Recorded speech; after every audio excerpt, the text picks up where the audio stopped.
Como é que é voltar aqui pro Rio de Janeiro? You got 2 medals here in Rio. Is it a special day to be back here in Rio and teach the kids?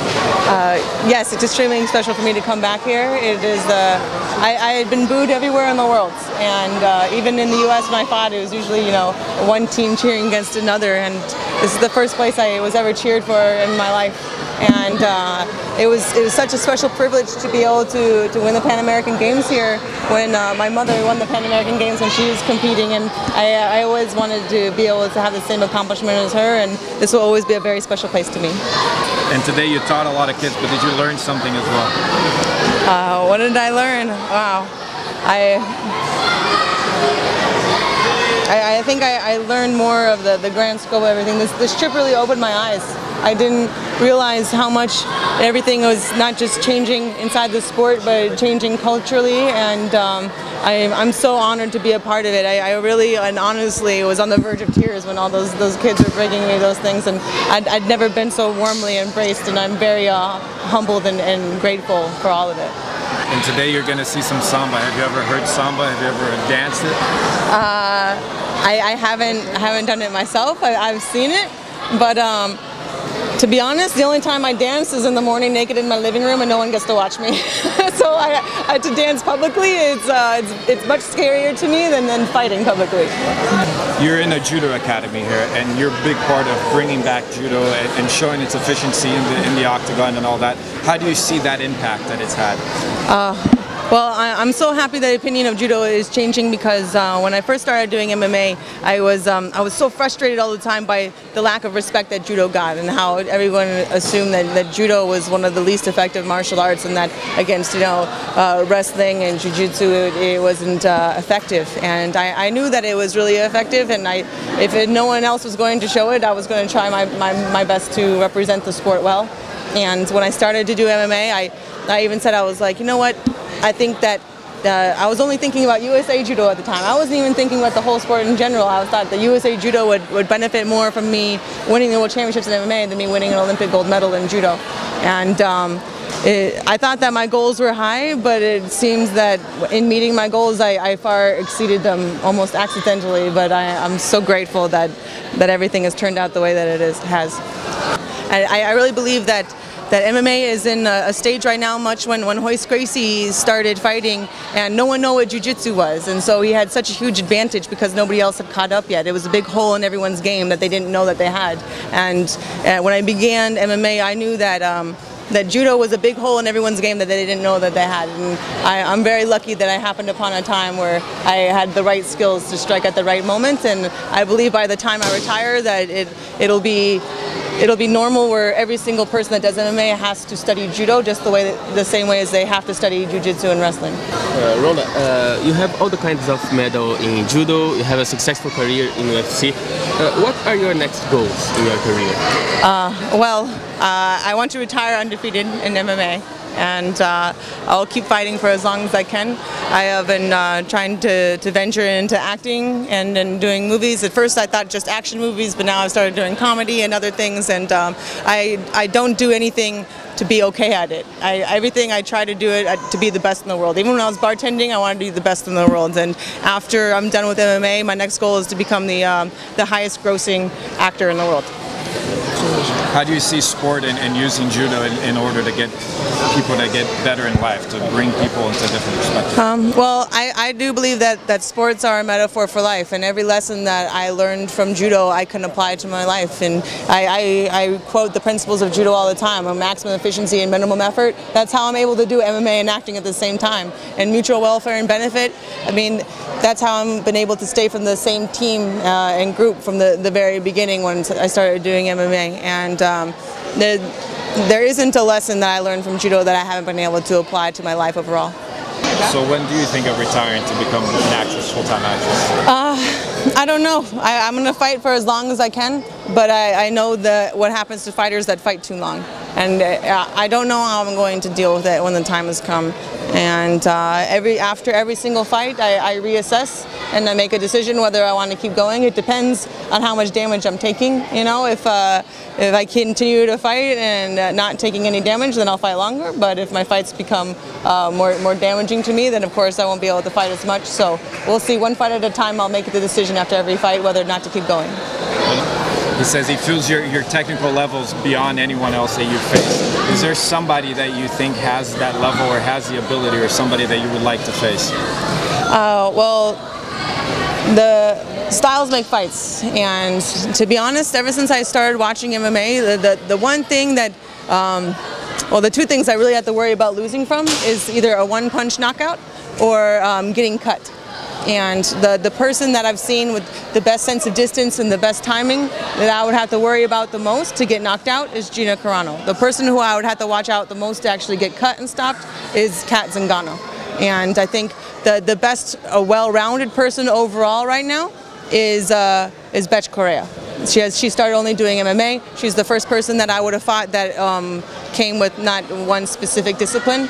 And then also Holly Holm is the first is a world champion boxer, and she's the one that would be most likely to be able to win via decision. So all of those girls pose different threats to me. So Bethe challenged, and you said you would accept, and you said you would want to fight her in Brazil. Is that something you'd like to do? Come defend your belt in Brazil? Yes, I would definitely love to defend my belt in Brazil. I've been waiting for a reason to come back here ever since I fought here last, and I believe that would be the best fight possible. And the more pressure that there is, the better I perform. And I feel like the most pressure possible I could put on myself would be able to fight her in her home country, and it would be an honor for me to come back and fight in front of the Brazilian crowd again. Do you think that people would boo you here if you were to fight Bethe over? Would they be on your side? I don't know. I wouldn't be surprised if I was booed, but you know, that's not what it's about. It's not about being liked. It's about invoking passion, and I would be honored to invoke the passion of the Brazilian people. You said about Bethe. What about Cyborg? I mean, I would fight her, but 24 hours after they announced out of competition drug testing, she has to be released from the UFC. I'm under contract at the UFC. I can't leave. She can come back whenever she wants. I'm here. Okay. Ronda, what's the importance of this project here in this institute? This institute is amazing. I've been hearing about it for years, and it's great to actually be able to come and see it myself. I didn't know that it was an actual school as well. I thought it was just a judo school, and to see that it's like a real academy, it's such an amazing idea, and it really is. I feel so special to be able to actually know Flavio and see him in this environment, and I wish that there were more places like this all over the world. And what do you think of Flavio and this idea of him to do this? Well, I think it was very selfless and brilliant of him, and I think that if the world had more people like him, we would have a better world. And how it felt to you to show some moves to these kids here? Well, to be honest, I was a little bit nervous because it had been a while since I shown any judo, and the level of the kids here is so high. You know, we have Rafael, who was a world champion, and I'm like almost nervous to show her anything. I'm like, oh my God, you know, I have a world champion right here, and she's learning from me. I just wanted to do a good job, and it's rare that I have students that make me feel like I have to step up my game and be better. So they definitely made me better as a teacher today. And you're the highest place an athlete can be, we expect an athlete to be. What are your goals now? What do you think the places you can reach at? Well, I try to only think about it one step at a time, and I want to retire undefeated, and I want to keep fighting for as long as possible, and then when it's time, I hope I know and will accept it and will understand that it's time, and I won't have any second thoughts. And that's another battle that I have to face far in the future, hopefully. And how does it feel to come back to Rio? It feels amazing. I knew I was going to have fun on this trip, but I didn't know that my heart would be so warm and touched by this trip. And I've never felt so welcome and embraced. And I'm just such a lucky person, and I couldn't be more grateful. You're already a very successful judoka, and then you transition into MMA, and then you're the first woman to get called up by the UFC. What made you accept that challenge? What made me accept that challenge? Well, I think it was mostly when I came home from the Olympics. I had no work experience, no education, and the only thing I was good at was throwing people down and breaking their arms. And how could I make money doing that? You know, I couldn't even afford, you know, the smallest apartment, and I was trying. I wish that there was a way that I could have supported myself doing judo in the USA, but there wasn't. And MMA was the only place where I could apply the skills that I had and make a living. And first it was about practicality and achieving success, mostly just in spite of everyone that said that I couldn't. And now it's gotten to a point where I'm so grateful for every challenge that I had along the way that led me to here. I couldn't be happier that I didn't win an Olympic gold medal. I was not meant to win that Olympic gold medal, and the reason why I'm so motivated every single fight and I'm never satisfied is I think that I never got that Olympic gold medal, and that dissatisfaction will always be there, and that's why I train so much harder than any of these girls do for title fights, because I still have that unsatiated hunger for success. Do you think in competing judo, maybe the Olympics here? You know what? I've made peace with the part of my life that had to do with judo, and though I appreciate it, I believe that part of my life is behind me. I'm satisfied with what I have done, and I've moved on. And I would like to appreciate this sport from afar. And to be honest, I've never been able to be a spectator at the Olympics, and the one thing that I really want is to be able to come to Rio for the next Olympics and just watch the judo. And unfortunately, last Olympics I had a fight on the day of closing ceremonies in London. I couldn't go, and so you know, as God is my witness, I am going to find a way to the Rio Olympics and watch judo. Amanda Nunes said in an interview that your striking game is not that good, and you had a lucky win against Davis. What are your thoughts on that? What's your response to that? Well, didn't she lose to Davis? Oh yeah, she did. She did. Yeah, she did. She definitely did. Was I lucky against Sarah McMahon too? You should ask her that. Those are the two fastest knockouts in the UFC history, so I don't know why she's hating. And you know what though? The harder I train, the luckiest I get. I must have sat my ass on a horseshoe at some point. No one is that lucky. I just work harder than she does. Ronda, you're improving your boxing, but maybe the lack of good grapplers at your division could be an easy way for you to stay at the top of the bantamweight female division. Do you think that is right? I think that Alexis Davis is a very good grappler. She was a black belt in jiu-jitsu, which is why I focus so much on my striking in that. And no, I think that there are fantastic grapplers out there. And yeah, I do think that it's not the grappling that has been a hole in everyone's game. I think it's the judo that was missing. You know, that I started doing MMA and I was like, wait a minute. Nobody knows what ashiwaza is? Like, nobody throws from an upper body clinch. Everybody goes for the legs. There's so many holes that are missing, and the transition in judo is entirely different. And you know, in jiu-jitsu, you have so much time. You hit the ground, you're like, oh, sit in my guard, let's hang out for 10 minutes, we'll figure it out. And in judo, it was like, you had 1 or 2 seconds, they're standing you up. The referees didn't like it. And so I was trained to already be thinking about the ground when I'm already on the way there. Before I hit the ground, I'm thinking about the ground. And I don't think it's grappling that is the hole in everyone's game. I think it's judo. What do you think, first of all, meeting all these kids and all this youth over here? To be honest, I was about to cry. I've never had a welcome this warm or genuine.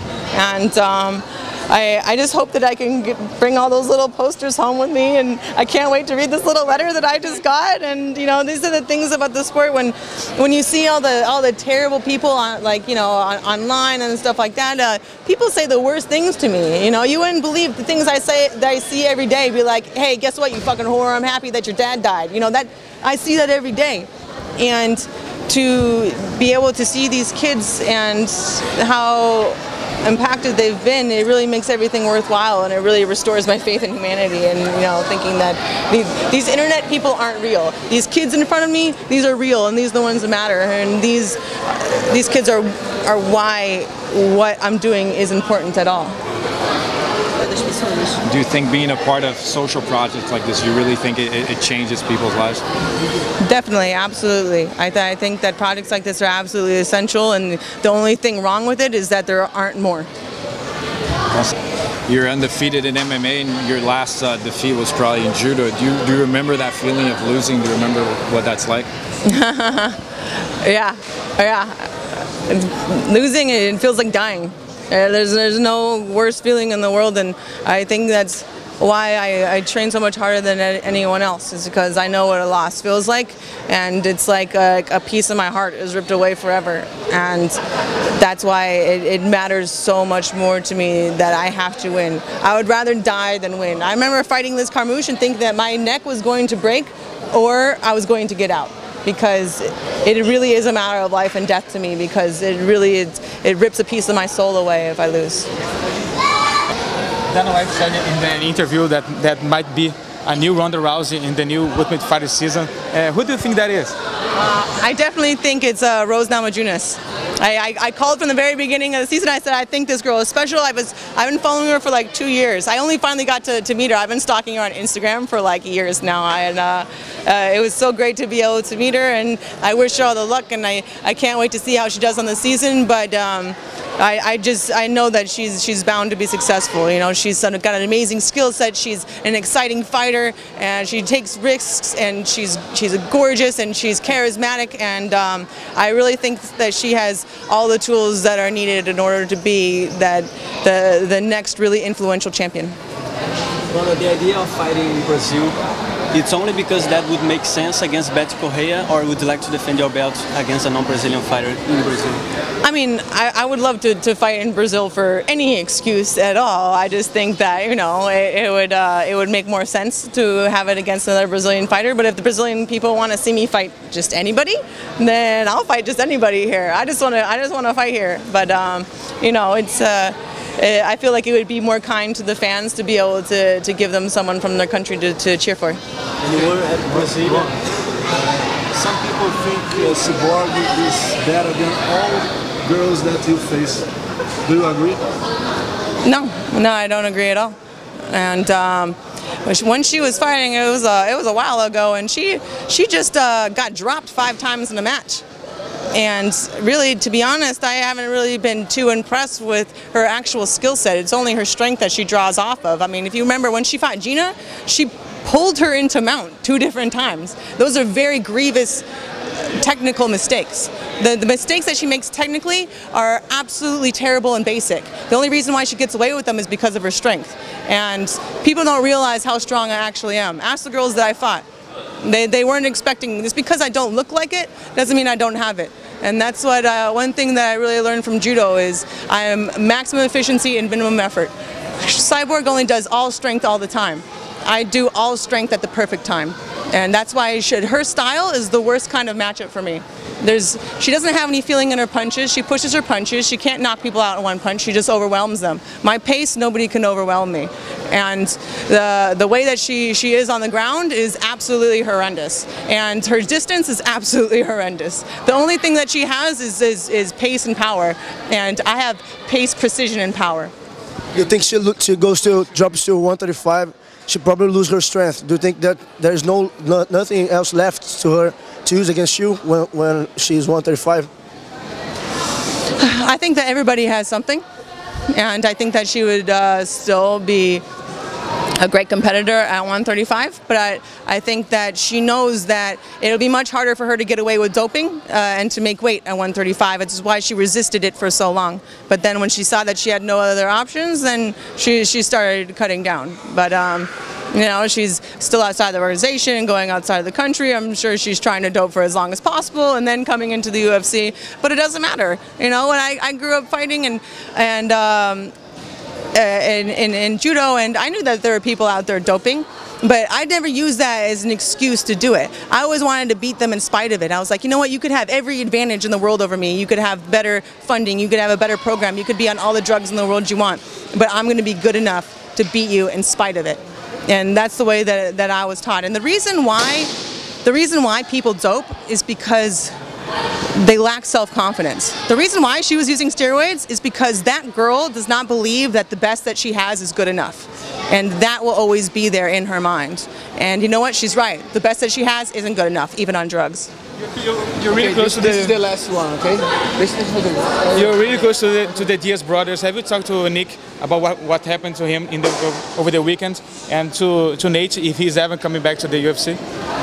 I haven't talked to them since I've been to Brazil. I only heard about it through a mutual friend of ours, and you know, Nick and Nate are born fighters. That's what they do, and whatever venue they're at, they're going to find a way to fight because it's in their blood. And whatever decision they do make, I will support them. And as for, you know, last weekend and Nick, I haven't talked to him, and he's a close friend, so I will always give him the benefit of a doubt. I don't really know any information about what really happened. Okay.